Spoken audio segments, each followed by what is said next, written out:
कांकेर के जवाहर वार्ड चौपाटी में 9 दिवसीय श्रीमद् भागवत कथा का आयोजन किया गया, जिसमें कथावाचिका छत्तीसगढ़ विभूति बाल विदुषी शुभ आरती ज्योति दीदी के मुखारबिंद से धर्म प्रेमियों को भागवत कथा का रसपान करने को मिला।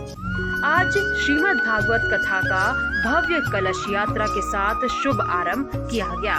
कलश यात्रा शिव मंदिर से निकलकर जवाहर वार्ड चौपाटी कथा स्थल पहुंची, जहां भागवत की पूजा अर्चना के बाद कलश की स्थापना की गई। कलश यात्रा में जवाहर वार्ड चौपाटी के साथ कांकेर के समस्त धर्म प्रेमी और भगवान प्रेमी जन शामिल हुए।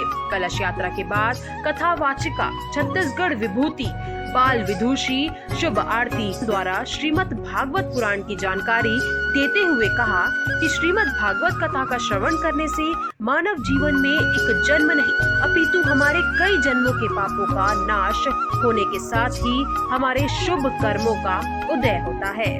भागवत श्रवण से मनुष्य के सारे पाप कर्म मिट जाते हैं।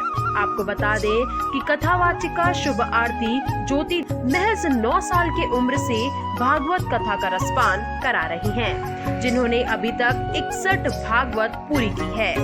पंडित देवव्रत शास्त्री ने कहा कि सभी क्षेत्रवासियों को इस 9 दिवस तक चलने वाले श्रीमद् भागवत कथा का रसपान कर सौभाग्य प्राप्त करना चाहिए। मैं भगवत आचार्य पंडित देवव्रत शास्त्री सप्तऋषि अंचल जिला धमतरी सियावा निवासी नगरी निवासी हूँ। उस बाबा सिंह ऋषि को सप्तऋषि को हृदय से प्रणाम करता हुआ महामाई की उस चित्रोत्पला गंगा को मैं हृदय से प्रणाम करता हुआ धन्यवाद प्रदान करता हूँ, जिनकी दिव्य कृपा को लेकर हमारे छत्तीसगढ़ की विभूति बाल विदुषी शुभ आरती ज्योति दीदी 9 वर्ष की उम्र से भागवत कथा अनेक जिलाओं में करते हुए अभी वर्तमान 15 दिसंबर से 23 दिसंबर तक प्रॉपर कांकेर में वंदे मातरम चौपाटी में विशाल कार्यक्रम सर्व जन कल्याणार्थ विश्व कल्याणार्थ की नारा लगाते हुए समस्त भगवत प्रेमी धर्म प्रेमी जनों के द्वारा विशाल कार्यक्रम प्रारंभ हुई है। जितने दूर तक मेरी आवाज जा रही है, जितने जनों तक जा रहे हैं, वो इस छत्तीसगढ़ की विभूति बाल विदुषी के शुभ अमृतमयी वाणी को भगवत कथा की इस आनंद को ज्ञान गंगा में स्नान करने के लिए अपनी अमूल्य समय प्रदान कर आने वाले समय को मंगलमय ज्ञानमय और दीर्घायु में बनाएं। साथ ही साथ एक बात और मैं कहना चाहूँगा कि जो अपने पितृ कल्याण को चाहते हैं, जो अपने जीवन को अपने बच्चों को बौद्धिक विकास चाहते हैं, जो अपने जीवन में पितृ ऋण से मुक्त होना चाहते हैं, वो इस भागवत में अपना सहयोग प्रदान कर अपने पितृ ऋण से मुक्त हो सकते हैं और अपने बच्चों की भावी जीवन को और स्वयं के जीवन को सफल बना सकते हैं। धन्यवाद। मेरा नाम स्मृति कौशिक है और मैं कांकेर से हूँ, जवाहर वार्ड से। और हमारे यहाँ जवाहर वार्ड वंदे मातरम स्थल में सुश्री आरती ज्योति दीदी के द्वारा उनके सुमधुर वचन में भागवत कथा आरंभ हो गई है 15 दिसंबर से 23 दिसंबर तक। तो आप सभी कांकेर वासी वंदे मातरम स्थल में आकर भागवत कथा सुनने के श्रवण करने हेतु आप सभी पधारे। आप सभी से बहुत बहुत निवेदन है। और सुश्री ज्योति दीदी 9 वर्ष की उम्र से ही कथा करने आरंभ की हैं, तो उनकी कथा को श्रवण करने आप सब जरूर आइएगा। राजेंद्र सुजोरिया। किसने आयोजन किया गया है?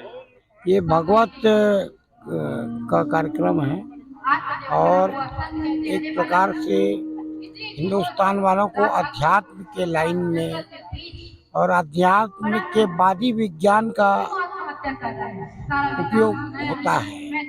अध्यात्म से बढ़कर जीवन में कुछ भी नहीं है और ये हमारा सौभाग्य है कांकेर नगर वालों के लिए कि हमारी गुड़िया 9 साल से सुश्री माताजी आरती माताजी का इतना बड़ा कार्यक्रम है और कांकेर नगर के लिए न कि पूरे विश्व के लिए ये बहुत बड़ी प्रेरणा की स्रोत हैं कि भगवत गीता से बढ़कर संसार में कुछ भी नहीं है और आप सब लोगों का सहयोग माता रानी के लिए चाहिए।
के प्रभाव से आज हम आप दास बनकर इस प्यार गंगा के नीचे बैठकर कथा का ध्यान कर रहे हैं, उनकी कथा को श्रवण कर रहे हैं। आज इस ब्रह्मांड में अगर देखा जाए इस समय तो हमसे बड़ा भाग्यवान कोई नहीं है। आग जो होती है, आग को जब जलाया जाता है तो हम उसकी ताप लेने के लिए उसके सबूत जाके बैठते हैं। ठीक उसी प्रकार जब आप आग के सामने जाकर आग को तापते हैं तब उसका ताप आपको मिलता है। इसी प्रकार संतजन श्रीमद् भागवत कथा, श्रीमद् भागवत कथा भगवान के स्वरूप इनके समक्ष इनके नीचे जब आप आगे बैठते हैं तो आग की तरह ही भक्ति, उनकी कृपा आपके ऊपर बरसती है।